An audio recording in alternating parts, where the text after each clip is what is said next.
Hello friends, my name is Vaidehi Patel, अश्वमेध विद्यालय। बच्चों, हमारा सेमेस्टर 1 फिनिश हो गया है। अब सेमेस्टर 2 स्टार्ट हो गया है। तो सेमेस्टर 2 में हिंदी में चैप्टर पहला है, वो है पत्र एवं डायरी। तो पहले के ज़माने में बच्चों मोबाइल वगैरह नहीं थे, तभी हमें अगर अभी हमें अपने मामा के घर जाना है तो हम क्या करते हैं, पहले फटाफट मोबाइल लेते हैं, कॉल करते हैं और बोलते हैं मामा को कि हम आपके घर आ रहे हैं। लेकिन पहले के ज़माने में ये सब नहीं था। तब सिर्फ पत्र हमें लिखना पड़ता था, लेटर लिखना पड़ता था। अगर हमें आज मामा के घर पहुंचना है तो 1 हफ्ते से पहले लेटर लिखना है कि इस तारीख को मैं आपके घर रहने के लिए आऊँगा या आऊँगी। तो पहले के ज़माने में पत्र लिखा करते थे। तब दूर बसे अपने संबंधियों, मित्रों, परिवारजनों तथा कभी कभी विभिन्न अधिकारियों को पत्र लिखने की आवश्यकता रहती है। पत्रों के द्वारा हम अपनी बात अत्यंत सुगमता से उन तक पहुंचा सकते हैं। यद्यपि आजकल दूरभाष यानी कि telephone, email, internet, mobile phone आदि द्वारा भी यह कार्य किया जाता है।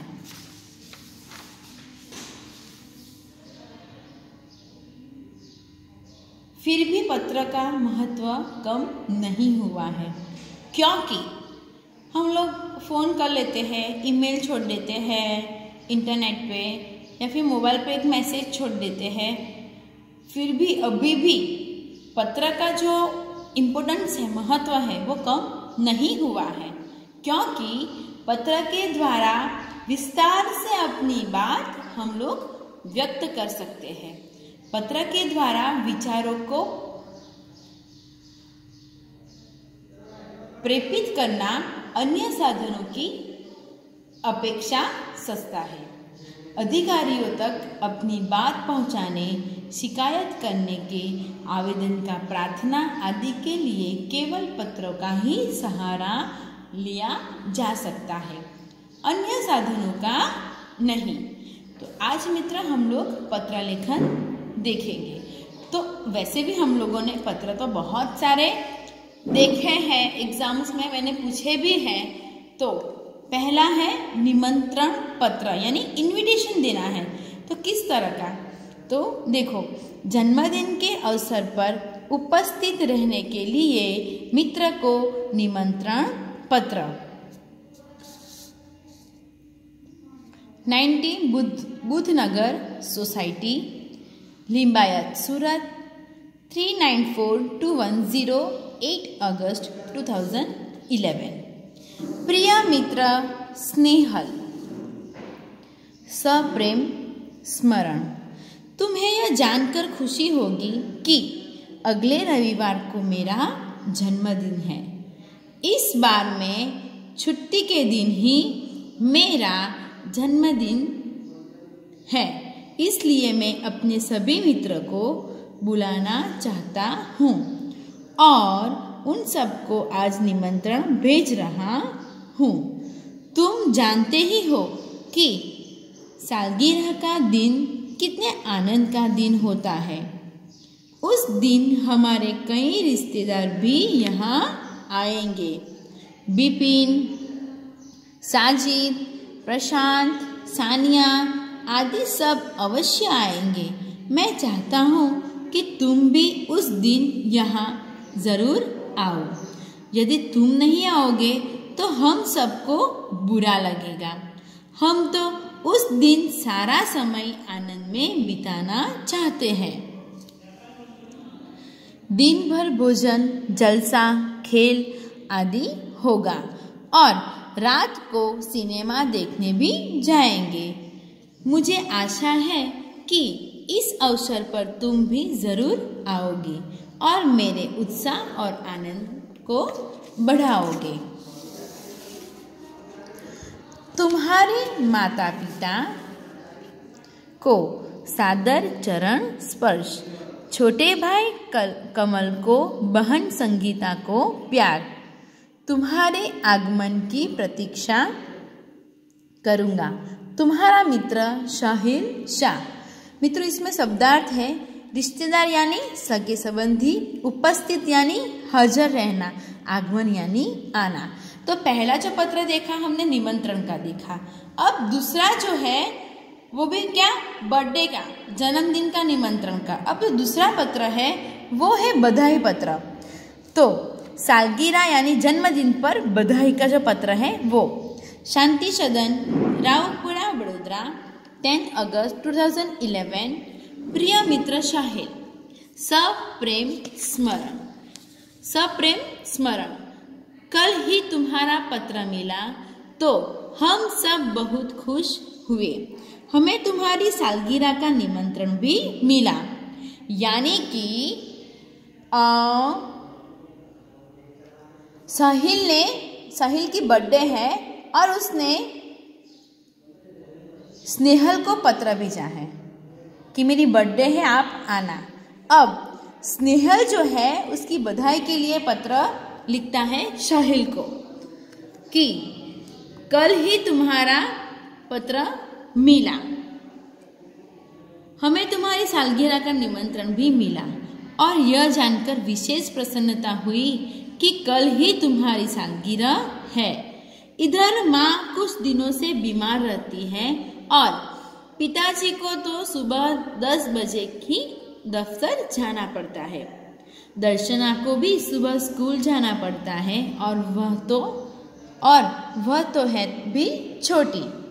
इसी कारण घर का बोझ मुझ पर ही है। अब तुम ही कहो यह सारा बोझ किसको सौंपकर तुमसे आ मिलूं।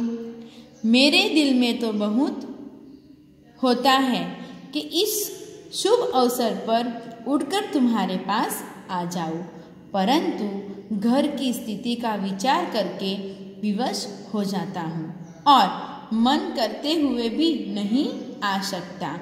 तुम तो अब 1 साल बड़े हो गए हो। इस अवसर पर मैं तुम्हें बधाई क्यों न दूं। मैं तो चाहता हूँ कि बार बार तुम्हारी सालगिरह आया करे और हमें खुशियाँ मनाने का मौका मिले।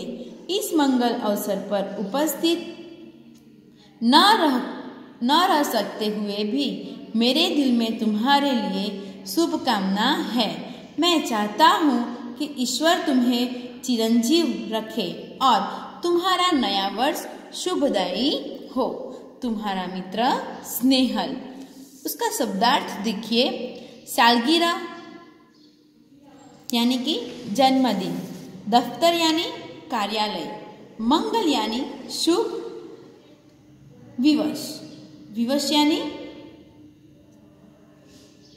बेबस, चिरंजीव यानी दीर्घायु। तो आगे देखते हैं। तीसरा जो पत्र है वो है आश्वासन पत्र। खेल महाकुंभ में असफल यानी अच्छा प्रदर्शन नहीं करने पर सखी को आश्वासन पत्र लिखिए। मातृछाया, स्टेशन रोड, कालपुर, अहमदाबाद, 17 नवंबर 2011। प्रिय सखी जागृति, सप्रेम स्मृति, आज तुम्हारे पिताजी से फोन द्वारा पता चला कि तुम खेल महाकुंभ में चक्र फेंक प्रतियोगिता में असफल रही हो। इस समाचार में से मुझे बहुत दुख हुआ कि तुम्हारा इस प्रतियोगिता में प्रदर्शन अच्छा नहीं रहा। हमने तुमसे बहुत आशा लगा रखी थी कि तुम जिले में प्रथम आओगी। प्रिय सखी, खेल में हमेशा जितना ही महत्वपूर्ण नहीं होता। अब तो कुछ होने वाला था, हो गया है, इसलिए उसका शौक न करना चाहिए और इस असफलता से निराश भी न होना चाहिए। असफलता भी असफलता का सोपान है। सफलता उन्हीं के चरण चूमती है जो अपने ध्येय प्राप्ति के मार्ग में डटे रहते हैं। अब निराश या हतोत्साह होने से कोई फायदा नहीं है। मैं चाहती हूँ कि अब तुम दुगने उत्साह में अभ्यास करो, तो अगले साल तुम्हें अवश्य सफलता मिलेगी और तुम अपने जिले में ही नहीं, गुजरात में प्रथम आओगी। मुझे आशा है कि तुम मेरी बात मानोगी और अपने अभ्यास में मनोयोग से लग जाएगी।